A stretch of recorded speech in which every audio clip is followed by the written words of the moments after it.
In today's video, we are going to talk about the Battle of the Milvian Bridge. A fight that not only changed the fate of Rome but also showed how mastering perception and manipulating beliefs can conquer empires more quickly than any legion. Today we will unveil the secret of Constantine's triumph, that crowned fox, and the wretched fate of Maxentius, the deluded one who dared to believe that power was an eternal right and not a prize to be ruthlessly seized. I'll warn you now, short-sighted viewer with a weak spirit, what you will hear here is not a tale of old women nor a sermon of clerics, but the naked and brutal truth of power. Those who hesitate before this truth deserve to be slaves, just like the servants of Maxentius, crushed under the treacherous waters of the Tiber. Marcus Aurelius Valerius Maxentius was born around 278 AD. He was the son of Emperor Maximian, which gave him a privileged position in Roman politics. However, he was not designated as his father's successor, which caused resentment. The political situation in the Roman Empire was chaotic. The tetrarchy system, designed to divide power among several emperors, was failing. Personal ambitions and internal struggles were constant.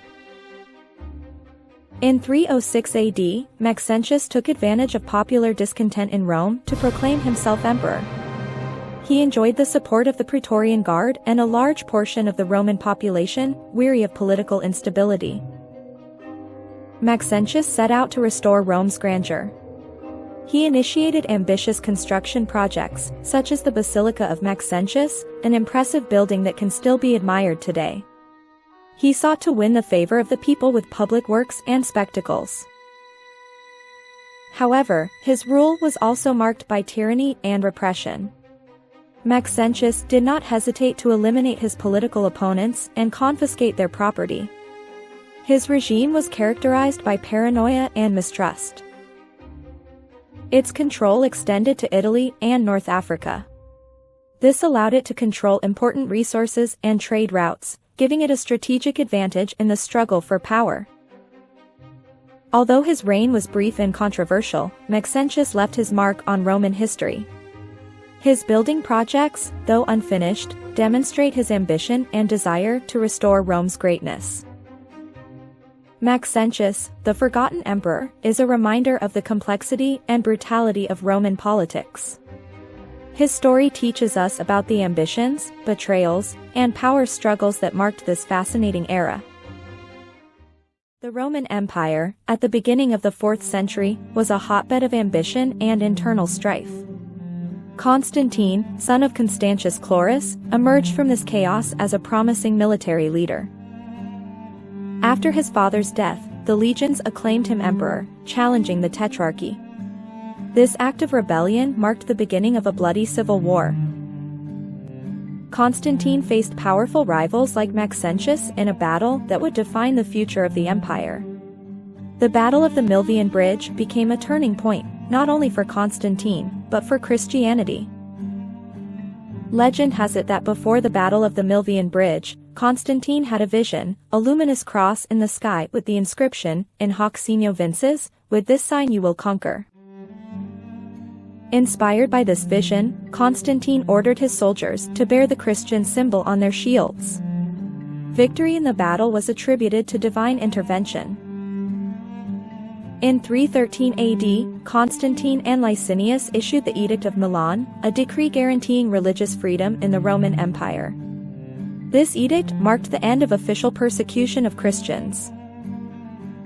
Constantine not only legalized Christianity, but also actively involved himself in its internal affairs. He sought religious unity to strengthen his empire. In 325 AD, he convened the Council of Nicaea, a meeting of bishops from across the empire. The goal was to resolve doctrinal disputes that threatened the unity of the Church. The Council of Nicaea condemned Arianism, a heresy that denied the divinity of Christ, and established the Nicene Creed, a statement of faith that remains fundamental to Christianity. Constantine moved the capital of the Roman Empire to Byzantium, an ancient Greek city he renamed Constantinople. This city became the center of the Eastern Roman Empire, also known as the Byzantine Empire. Constantinople became an important commercial, cultural, and religious center. Its strategic location made it a bastion against barbarian invasions. Constantine's legacy is complex and controversial. Some see him as a saint, a defender of the Christian faith. Others consider him a shrewd politician who used religion for his own ends. Regardless of the interpretation, it is undeniable that Constantine transformed the Roman Empire and the course of history. His influence is felt to this day. His conversion to Christianity and his support for the Church marked the beginning of a new era. Christianity went from being a persecuted religion to the dominant religion of the empire. Constantine died in 337 AD, leaving behind a transformed empire and a legacy that remains a subject of debate. Was he a savior or a strategist? The answer, perhaps, lies in the complexity of his own life. Dear time travelers and lovers of eternal stories, I am Messalina, and I have a little secret for you. The gods reward those who support their favorite storytellers.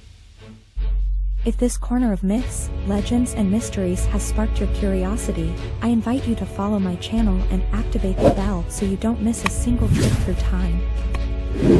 And if you want this legacy to grow and continue exploring together the greatness of Rome and beyond, you can leave your offering on PayPal or Patreon.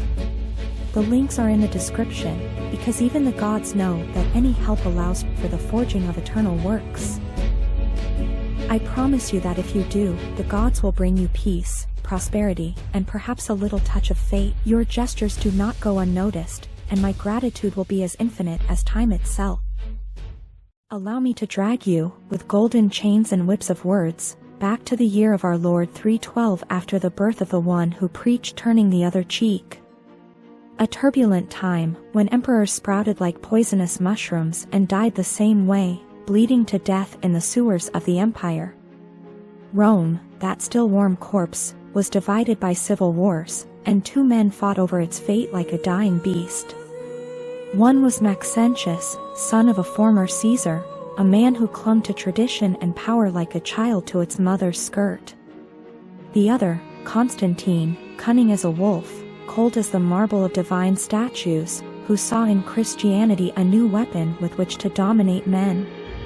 The Battle of the Milvian Bridge was the clash of these two titans, one confident in his lineage, the other in the supreme law of power.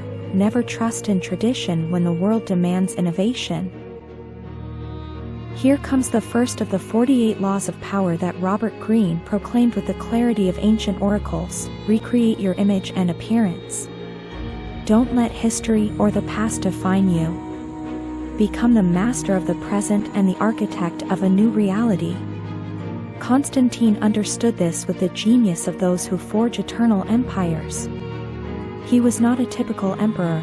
He did not present himself as just another Caesar, nor did he claim power by blood, but by the mandate of a new, powerful, and still invisible God for most. He said he had seen the sign in the sky, in hoc signo vinces, with this sign you shall conquer. And the sign was the chrismen, the symbol of the Christian faith. It didn't matter whether it was true or not. What mattered was that people believed it, and whoever governs faith governs actions. Maxentius, in his mocking folly, trusted in his birthright, his inherited position, and Rome's nostalgia for its glorious past.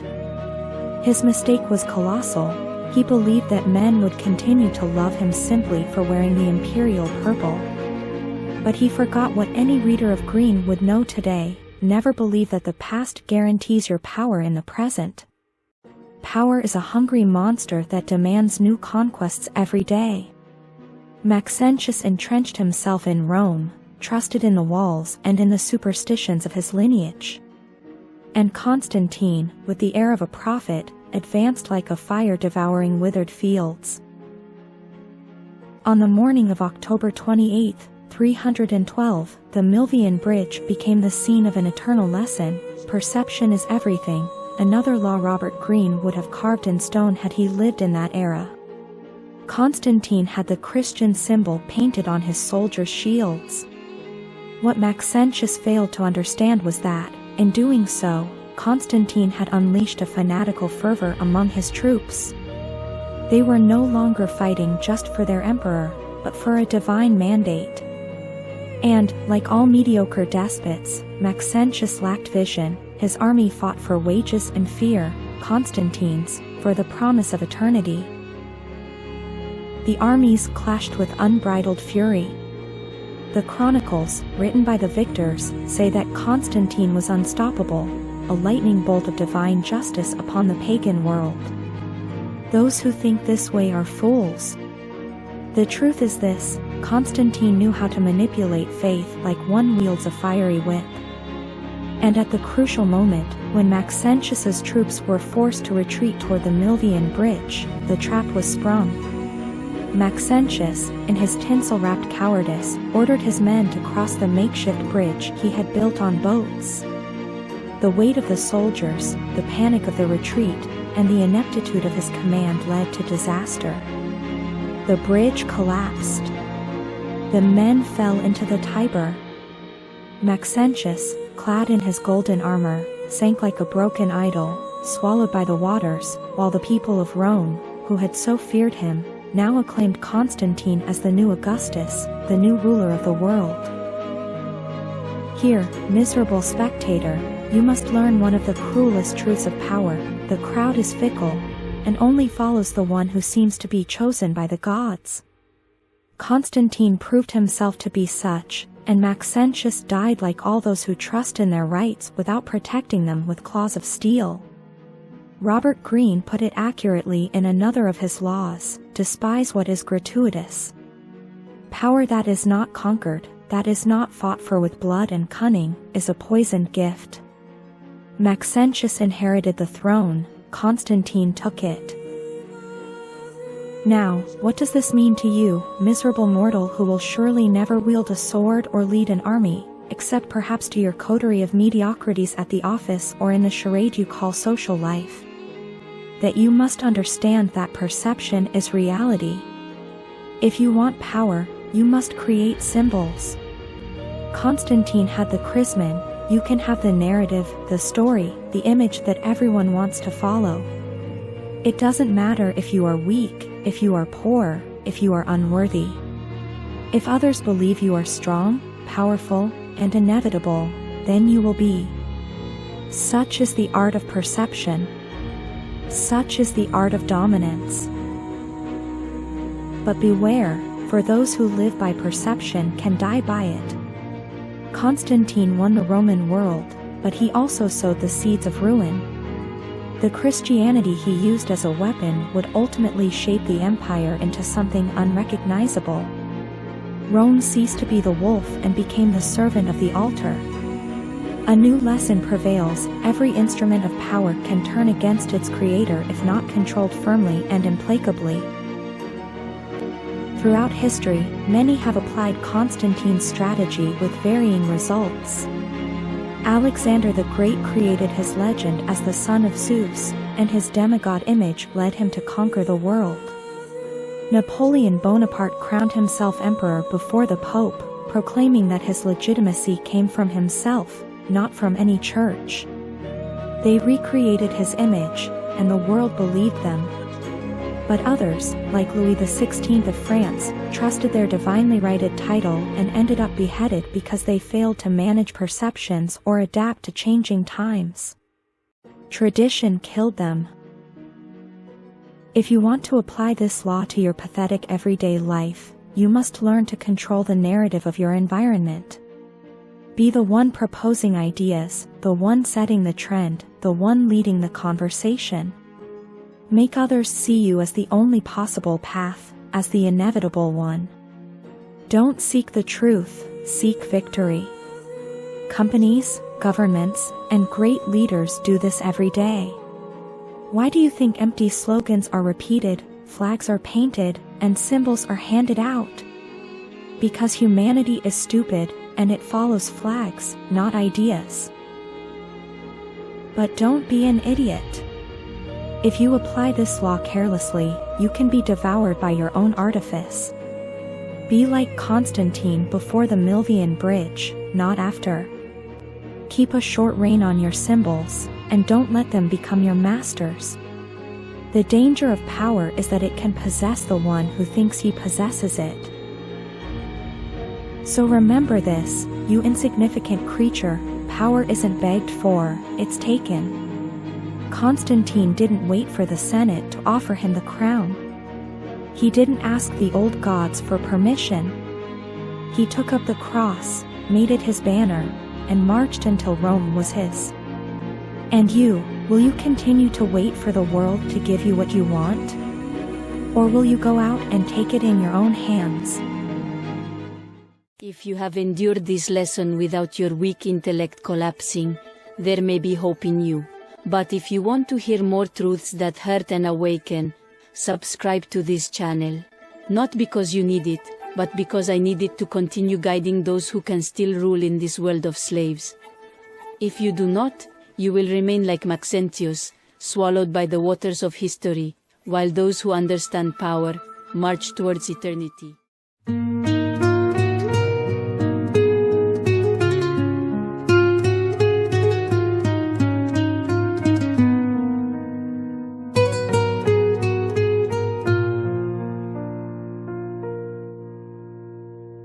Under a burning sky the war begins.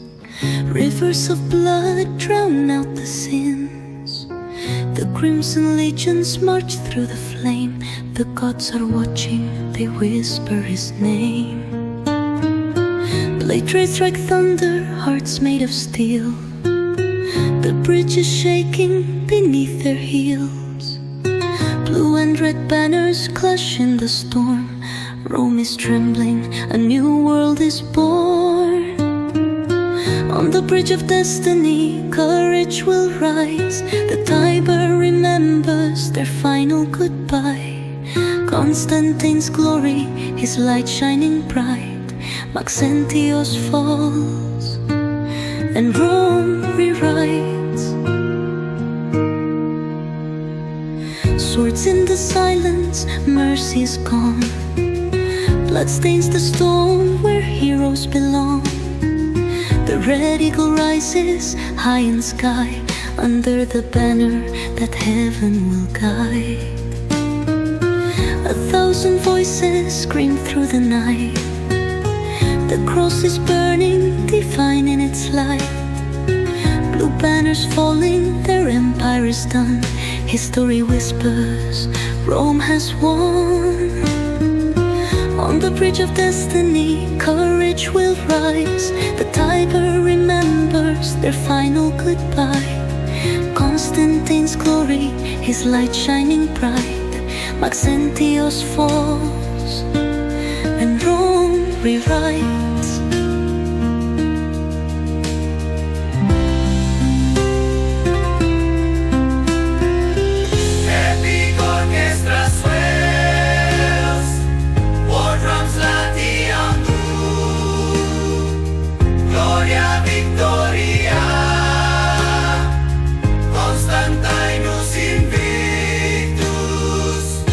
Bridge of destiny, courage will rise. The Tiber remembers their final goodbye. Rome has conquered, the future ignites. Under the sign of the cross, all things unite.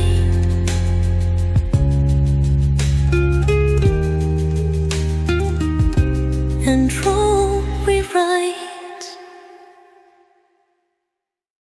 Under a burning sky, the war begins. Rivers of blood drown out the sins.